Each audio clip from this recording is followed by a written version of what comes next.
Игра в кальмарының екінші сезоны шықты. Бұл сериал жайлы естімеген адам жоқ шығар. Мәселе қызықты сюжетте ғана емес, эффекті сценада да бар. Бүгін осы видеода бұл сериалды қалай түсіргені жайлы айтамыз.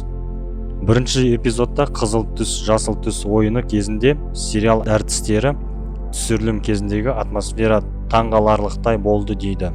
Олар тез арада өздері шынайы ойын ішінде жүргендей сезінді. Йон Хи деген үлкен робот қуыршақ Игра в кальмарының символына айналды. Осы қуыршақтың арқасында түсірілім кезіндегі эмоциялар ұмытылмастай болды. Action!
지금요. 앞으로.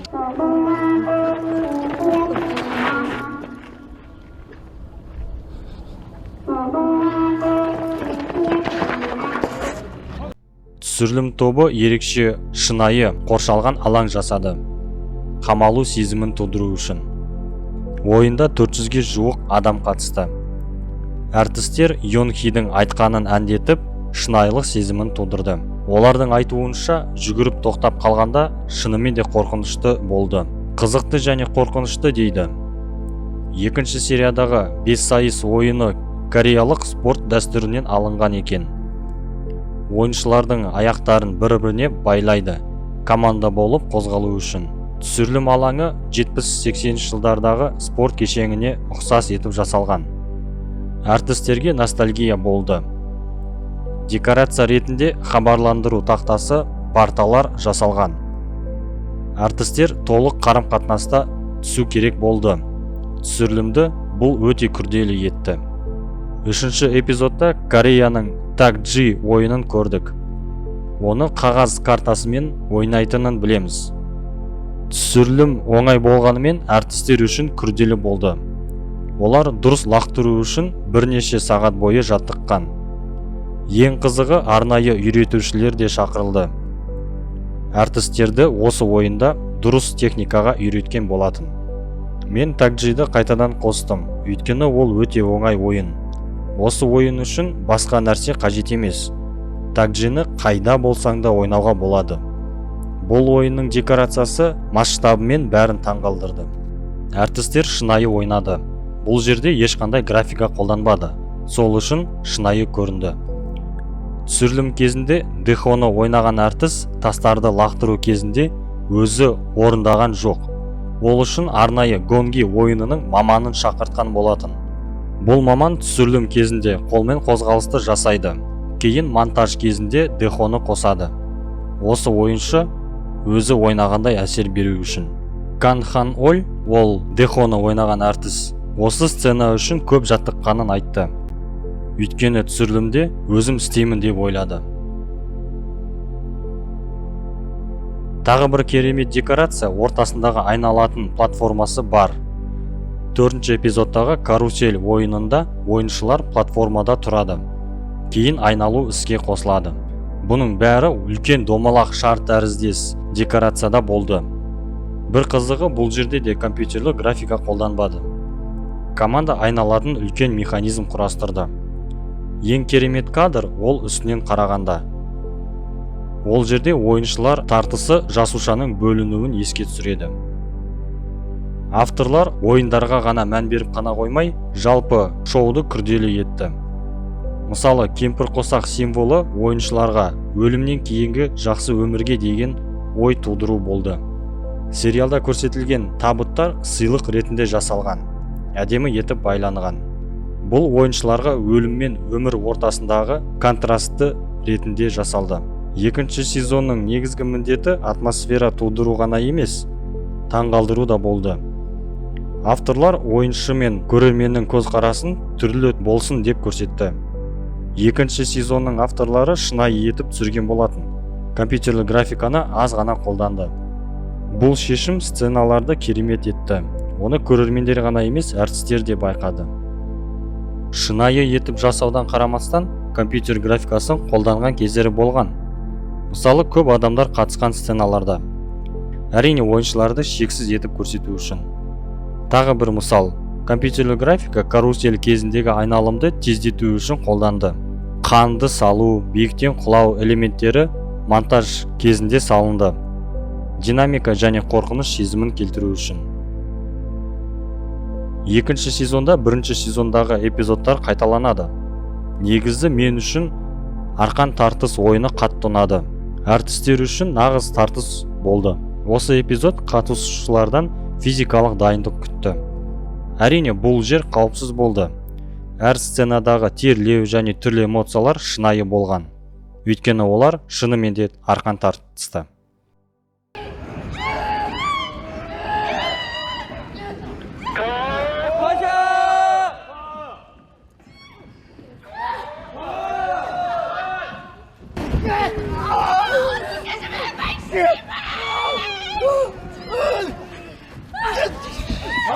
뛰는데요.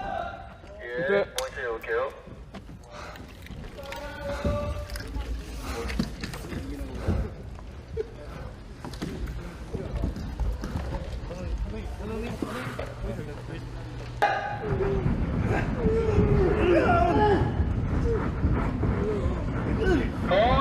다시요.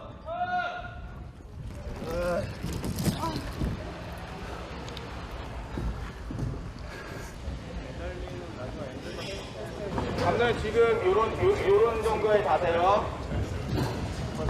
최대한 빠지고.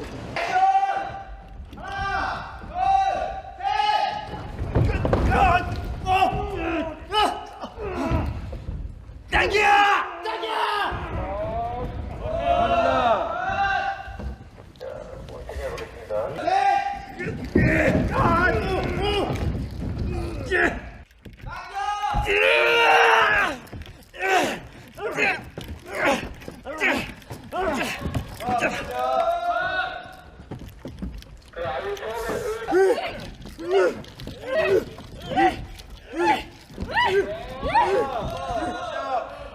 태훈아, 됐습니다. 오케이요.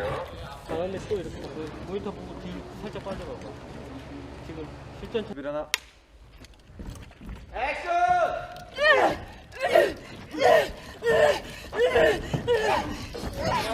와, 맞죠? 예, 됐습니다. 오케이요. 됐습니다. 네, 오케이입니다. 그다음에 앞에 기도나 보세요.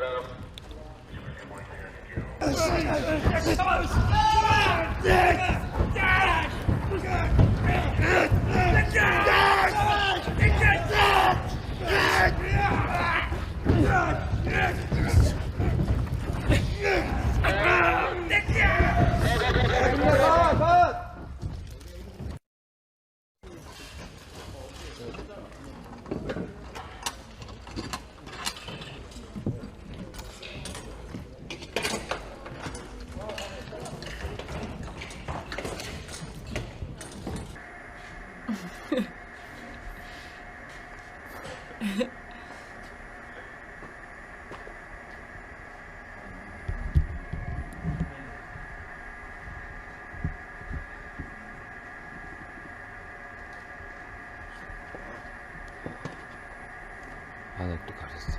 씻어. 액션!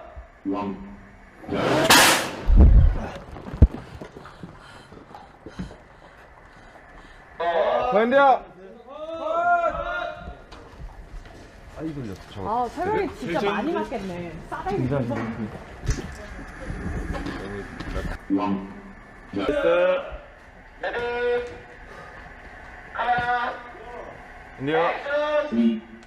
카메라 빵소리 나와서 계시고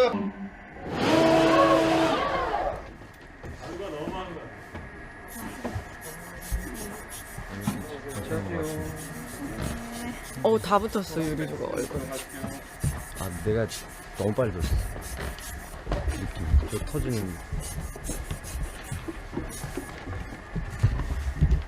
소매. 선배님 정확하셨는데?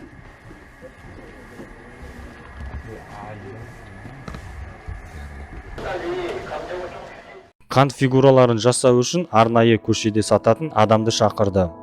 Енді бұл фигура Кореяда ғана сатылмай, сатушы адамдардың сұраныстарының көптігінен шағымданып жүр дейді. Клиенттердің көптігінің кесірінен тапсырмаларды жасауға уақыты жетпей жүрген